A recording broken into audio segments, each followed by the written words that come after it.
What is up? Got some coffee brewing back there in the kitchen area of my home apartment. Thank you guys for tuning in. If you don't know what this is about, given the name of the YouTube channel, this is the Austin Stand-Up Comedy Podcast, where I talk about stand-up comedians in Austin while this lockdown is going on, what I remember about them, what I enjoyed about them, first impressions, interactions, anything that I can think of, first thing that comes to mind when I think of these Austin stand-up comedians. Mark, you're going to have a hell of a time trying to get that coffee noise out. You can leave it in if you want. It's fine. You don't have to worry about it. The point is to inject some positivity into the scene that I love so much so that when we come back, we're fired up, we're ready to go. So today I'd like to talk about a couple comics. One of them is Agabar the Comic. Another person, let me look at my list here, Andrew Hornemon and Mr. Adam Weightman. So let's get into it. What are we waiting for, the coffee to get done? Maybe I'll pour the coffee while I'm doing the episode. Agabar. Yeah, man. I mentioned Agabar in a past episode. I didn't see Agabar for the first, 4 months I did comedy. But I heard stories about him. Everybody was talked about the mask that he would wear. Now, this is a mask pre-corona. I think it was AJ who said it. AJ Henderson said, well, he was wearing it, he's not going to be sick because he's already wearing a mask. I'm sorry, AJ, that I botched your joke so poorly. AJ's funny, so don't take my terrible version of his joke as any kind of statement on his stand-up comedic skills. But yeah, so I'd heard about him for a while. I eventually saw him. And his Budweiser joke was the first one that made me laugh really hard. And I'm sure if you've seen him, you know what joke I'm talking about. He also has a whole series of jokes on a book that he's writing. We'll leave it at that.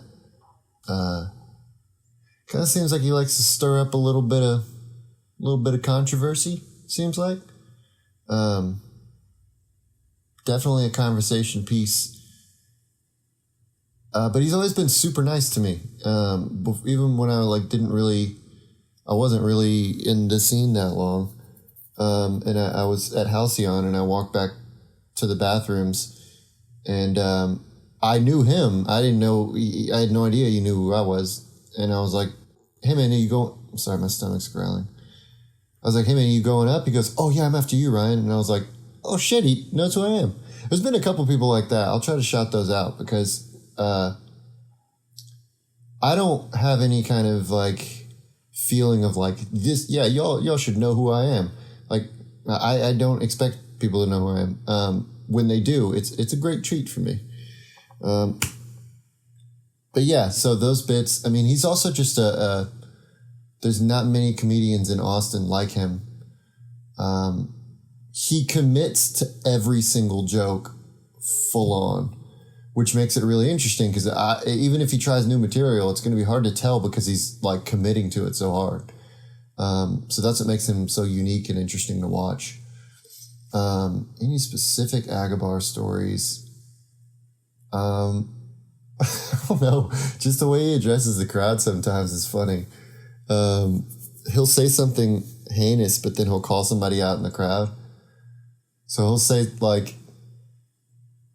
I can't remember his jokes, but I remember he said something and immediately after he goes, what, ma'am? To somebody that was in the crowd. It was just such an inopportune moment to address a crowd member. But it was really funny regardless. So shout out to Agabar. Hope you're doing well, man. Andrew Hornemon, also I met at Halcyon. Super nice dude. A voice that truly cuts through the air. I don't know if he needs a microphone when he's on stage. I also don't think that I would do an impression, but I don't think my vocal capabilities can reach the pitch that he's at his normal speaking voice, which is awesome. I mean, when I used to play music as a singer, I was always jealous of people that could sing really high, because, all the great bands like back in the day, pop, screamo and rock and stuff like that. I used to listen to like the Used, Finch, the Drive-Through Record Crews, stuff like that. I'll talk about my music tastes one day, maybe. No, I won't. But yeah, so I can't remember any specific jokes of his, because he kind of has that stream of consciousness type delivery where it's like a story. But he's really funny. I've always seen him do really well at Halcyon. I can't really think of anywhere else I've seen him perform. Some venues too, it's interesting because you see some comics at the same venue all the time, but I know they're performing other places. I'm just not there. No specific stories that I can think of. I mean, he's got a great laugh. You can definitely hear him when he laughs at somebody's joke. So, shouts out to Andrew, man. Hope you're doing well. I'm trying to remember without looking at the list. Oh, Adam Weightman. Adam, who extended an offer for me to work on something, and I'll be perfectly honest, man. I don't know what state that project is in. We're working with a couple people, a couple other comics, working on sketches. Rattled off a couple sketches. I have another sketch, Adam. If you hear this, let me know. I'll send it over to you. But yeah, so let's talk about Adam as a comedian. The most vivid, I saw him do the Lavaca Street Boys thing at Baker Street, and that was really funny. And it was all improv, which is commendable because I struggle with improv on stage. It just doesn't come super naturally to me. I'm sure I could get better at it, but he just goes up and does it. The joke about having the joke about his ear, I'll put it that way. You guys will know what I'm talking about if you know what joke it is.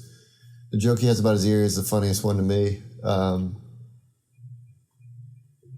saw him at Velveeta Room one time, and he had the joke about the medicine for his ear, which was also really funny.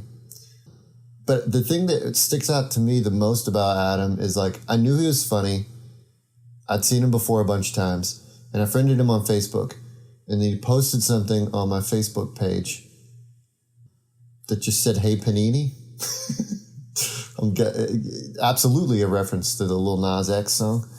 But the next time I saw him out, he immediately looked at me and smiled and came over and we just chatted. And I was like, see, that's the way it should be. When somebody friends you on Facebook, in real life, just address it, It's okay. You don't have to do it with everybody. There's definitely been people that have done it with me where I'm like, I don't know who this person is. Maybe that's the situation I'm in. Maybe I'm friending people and they're like, who the fuck is this guy? It's highly possible. I probably friend request them and they're like, is that Robbie Dean? I don't know. It's a very inside joke. But yeah, Adam's just a good dude. I had a couple conversations with him. Seems very genuine. Really, really, just a sweet dude. But I think that's all I got for this episode. So thank you guys for listening. Stay safe, stay healthy. Stand-up comedy will be back. Have a great rest of your day.